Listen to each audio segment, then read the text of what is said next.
The History with Jackson podcast. Hello and welcome to the History of Jackson podcast, the podcast where we bring up-to-date historical research to you in an accessible and digestible way. All right, so hello everyone, welcome back to the History of Jackson podcast. Today we welcome author and historian Mikael Nilsson to discuss his book that I've got right here, Christianity in Hitler's Ideology. How are you doing? I'm doing good, thanks. That's And all you? right.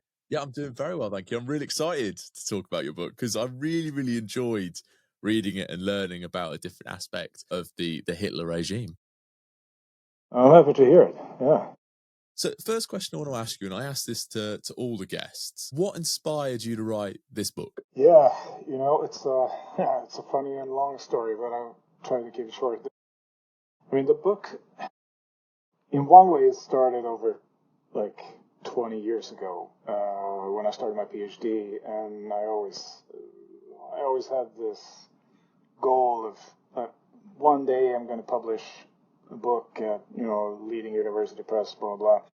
Back then, I didn't do this topic at all. I studied security policy and Swedish-American military collaboration during the Cold War and stuff like that. But this book grew out of, I was supposed to do just a basic overview of the landscape and the research, basically. And I thought I was going to write in Swedish, which is my native language. But as I was doing the research and reading up on the topic, I realized that there was this rather glaring hole, I thought, in the research, namely the attitude towards Jesus and that figure with regard to the Nazis.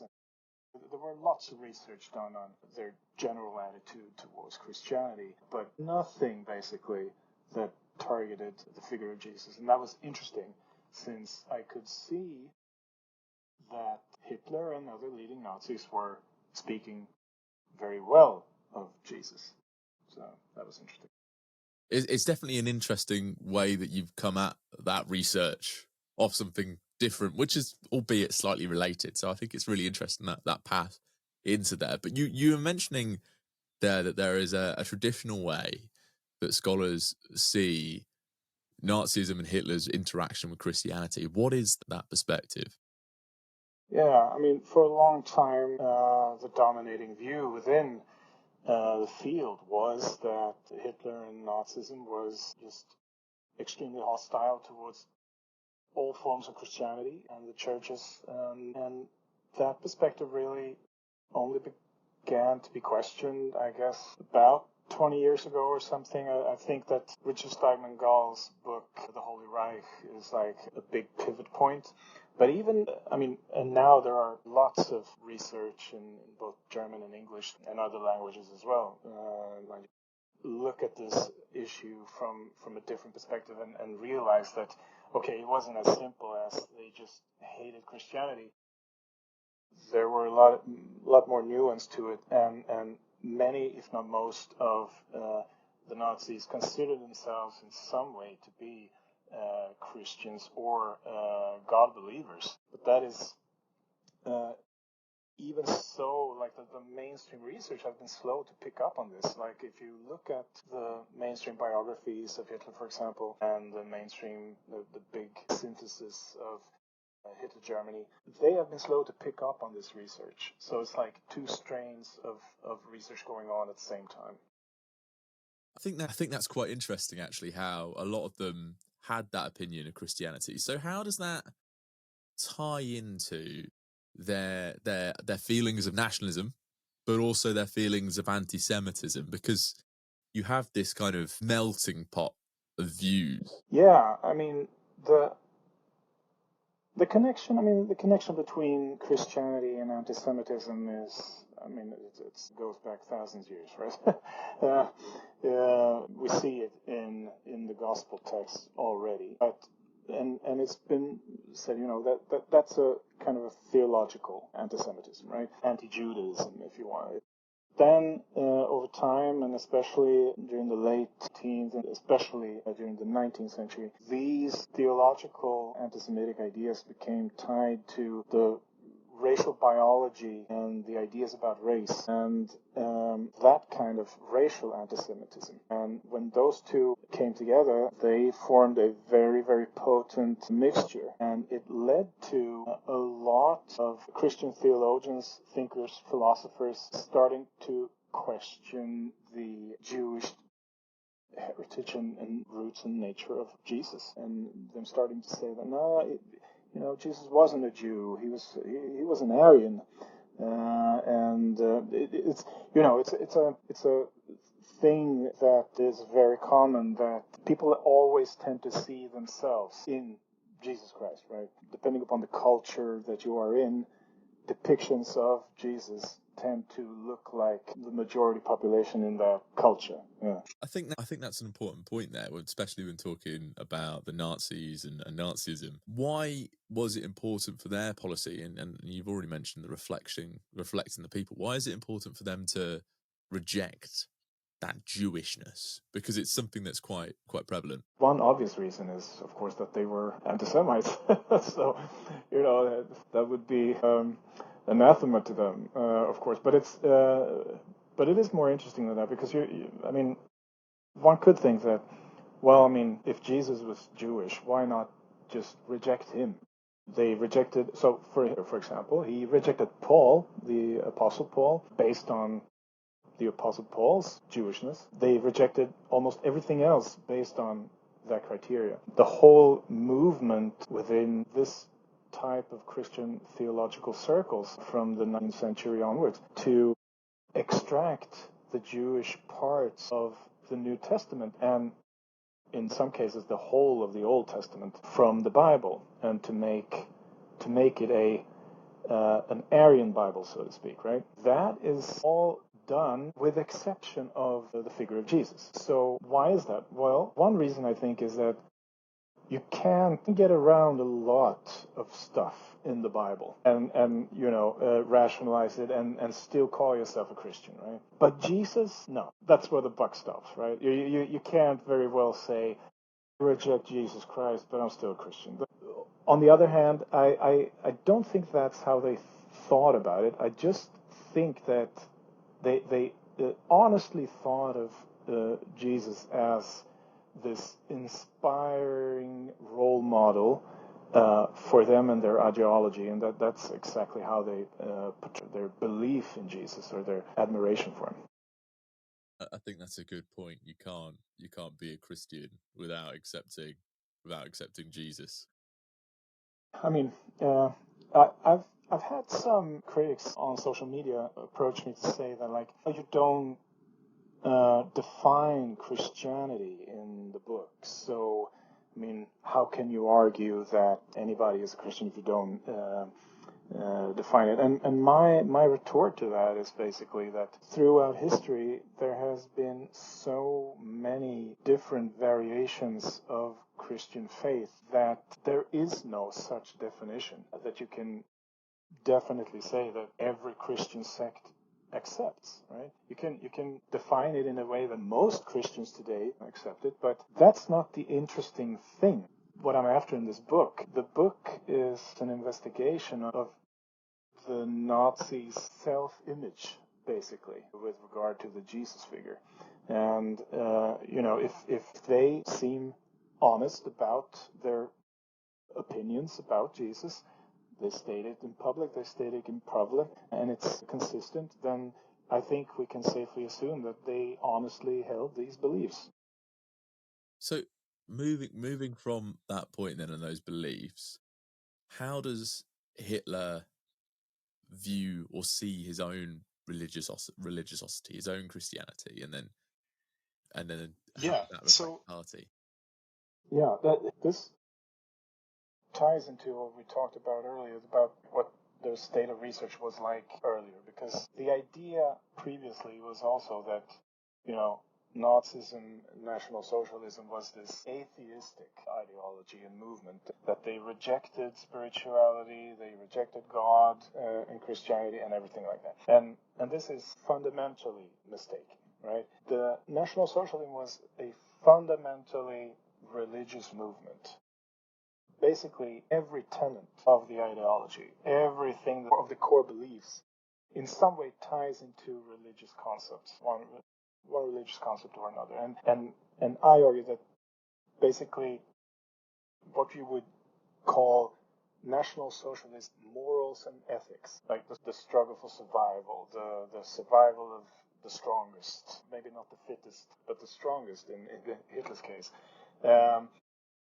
It's all based upon this idea that God has created the universe in this way, that we are supposed to fight for our survival, and those who are the strongest will win in this fight. So at the core of Nazi ideology is this belief, and you can see in Hitler's speeches and private conversations and all through his political career that this idea of God and providence, as he calls it often, as an active force that acts on and in history is prevalent everywhere. So, yeah.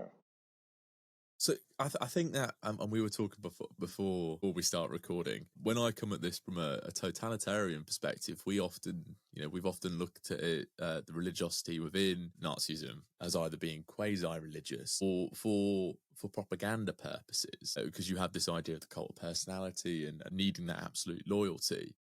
But the perspective that you bring from saying that Nazism is inherently religious, how does that interact with its propaganda then, and that idea of requiring absolute loyalty? Yeah, that's a great question. That's maybe the other major counter-argument, right, against the thesis that I put forth in the book, is that, well, we can't be sure that he and the rest of the Nazis actually meant what they said. Right? That's true. I mean, we can't be certain. We can never look into anybody's mind, right? Not even current political figures. Often not even sure what we ourselves think and believe, right? So how can we be certain? Well, certainty is not what as scientists, as historians, we don't deal in that concept, right? We deal in probabilities. And if you see a consistent view of a topic, both in public and in private conversations over time, over long periods of time, then it's a reasonable thing to assume that this is actually something, a belief that they held sincerely. We can see the kind of the same debate, or what do you want to call it, previously with regard to the anti-Semitism in Nazi ideology. Like, it was questioned because it seemed so crazy, right? How can they actually believe this? Did they really mean it, or was it just propaganda? And then there were a number of important works, but I think usually Jeffrey Herf's works are like considered key here.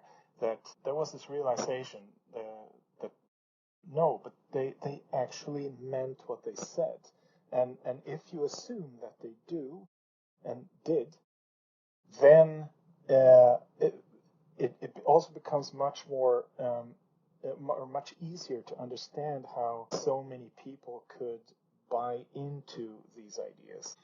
It wasn't, how could they be fooled? Well, they weren't fooled because they honestly held the beliefs, and Hitler and the other leading Nazis did too. I think that idea of assuming because of a consistency is, it's what we historians, like you said, it's what we historians do. We look through those sources and make those assumptions based on the information provided to us. But then, Yeah, I think, and just one more point about that, because there is also the fact that like the particular form of Christian belief and beliefs about Jesus that Hitler and the Nazis espouse, right?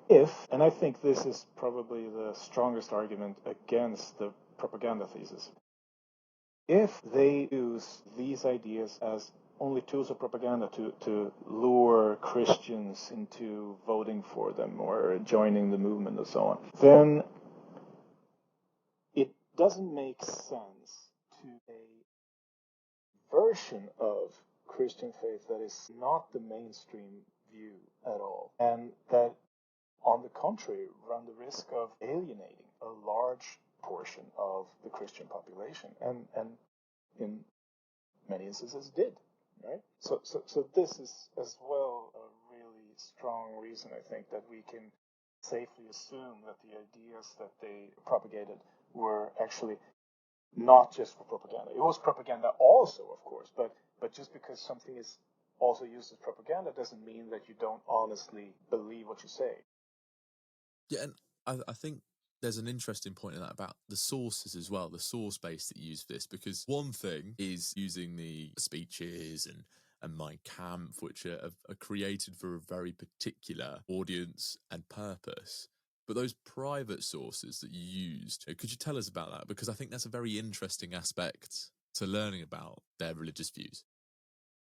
Yeah, so, I mean, there are letters and books written by Nazi ideologues, for example, other ideologues, such as Rudolf Jung is a person that I write a lot about in the book, who very early on in the early 20s wrote a book called the National Socialism, the National Socialism.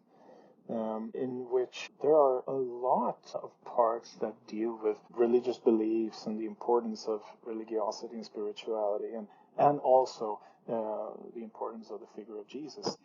So we also have, although I've written a whole book about the Hitler table talks and the fact that we can't use them as verbatim sources, but even in those we see time and again how Hitler, yes, he criticizes the Christian churches a lot and ferociously, but he always expresses admiration for Jesus. No matter how he worded it, can assume, I mean, the table talk sources are genuine in that sense, that they reflect the general views of Hitler that he had, right? So we have those. We have private letters of Rudolf Hess, for example, that also show these beliefs.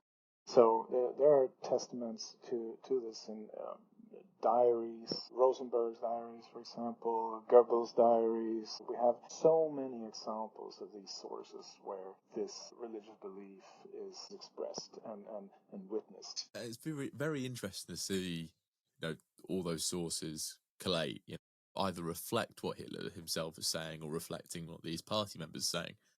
Then how do we get to this point, and relates to the idea of the cult personality? How do we get to this idea where Hitler's being depicted as this Christ-like figure, this big cult, really? Because it's one thing to praise and idolize Jesus, but another thing to kind of elevate towards that status.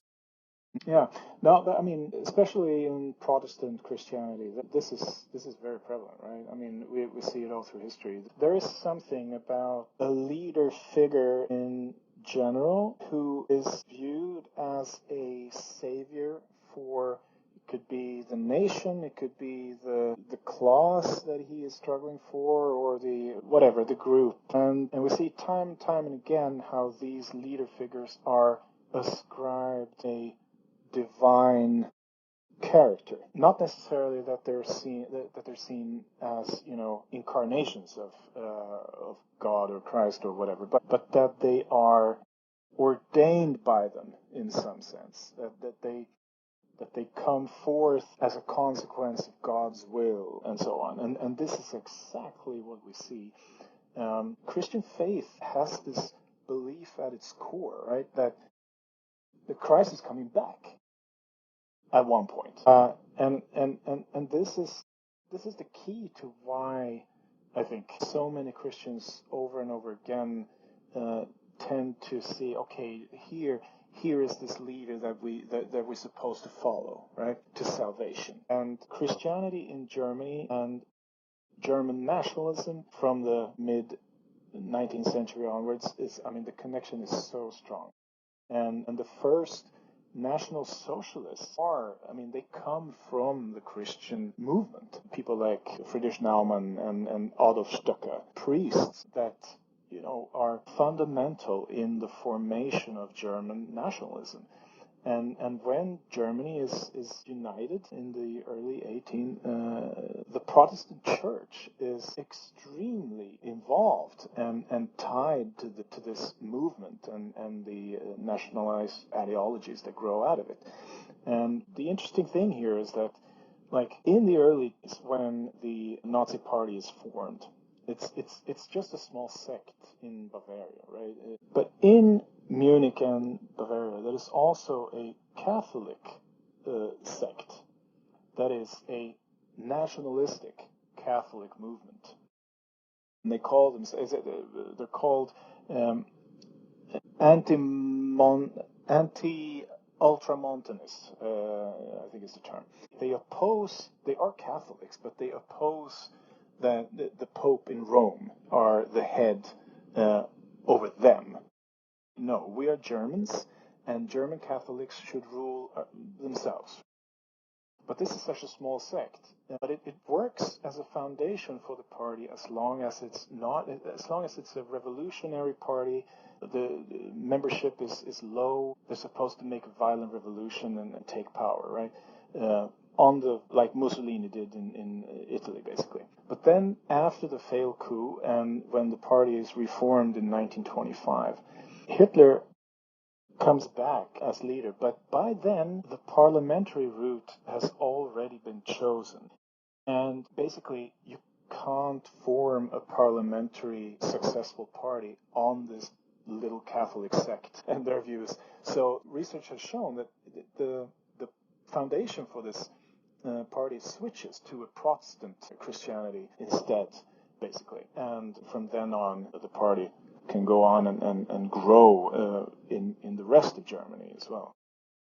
So is it more of a case that the religious views of Germany are adopted by the NSDAP, the Nazi Party, or they then distill their views onto the electorate?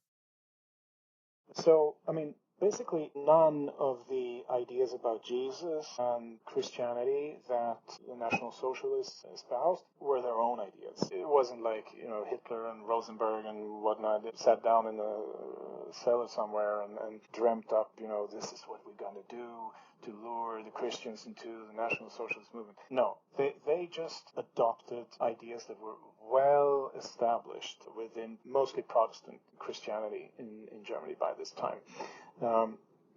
I mean, we do have, for example, one very important person for Hitler personally, Richard Wagner, the composer, who also shares this view of disdain for Christianity and the churches, but celebration of the Aryan Christ. So these are ideas that have no originality, so to speak, within the National Socialist movement, or rather the NSDAP in particular. I think it's quite interesting. There's adoption of pre-existing ideas, because I think it really cuts the core of this misconception that we have about the Nazi Party, that it was a lot of original ideas. Yeah, well, I mean, I think that's maybe just a sign of how bad we are at history generally. Right? We often think that, okay, wow, now this movement just appears, out of nowhere. But that's not how it works. Every movement is at its core, based on ideas that came before it, right? And then over time it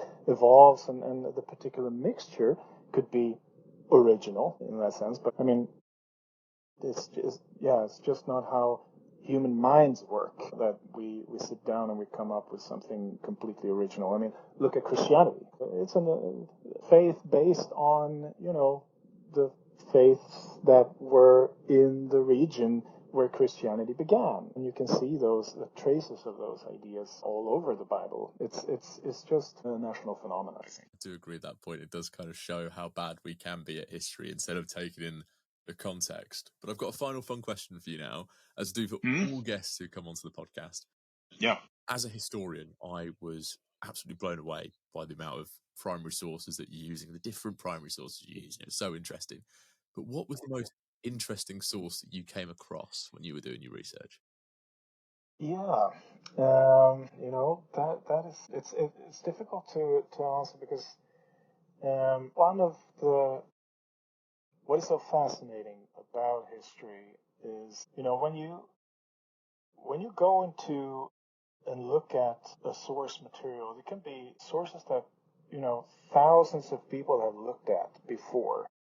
But you have a new question that you address to the sources, right? The way that you look at the sources. And then you can gain so much new information from those very sources. You would think that Mein Kampf, for example, that there's nothing new we can get from Mein Kampf. I mean, how many historians have studied this book? But that's not true.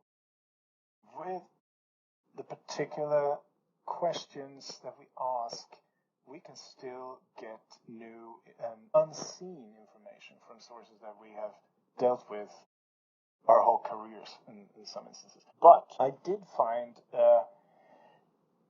Rudolf Jung's book very interesting, just because it's such an early source, and it shows how intimately tied to religious beliefs the Nazi ideology was from the beginning. I mean, you can look at the party program as well, and you can see traces of it there, right? But and then also, I think one source that surprised me was the co-founder of the Deutsche Arbeiterpartei, Anton Drexler. His autobiography, which is called Mein politisches Erwachen, which is like my political awakening. He also, even though he's kind of a shadowy figure, and he disappears from the party, and in the histories, he's a founder, but we don't pay much attention to him. But he is also a very religious person, obviously, and he espouses these same views.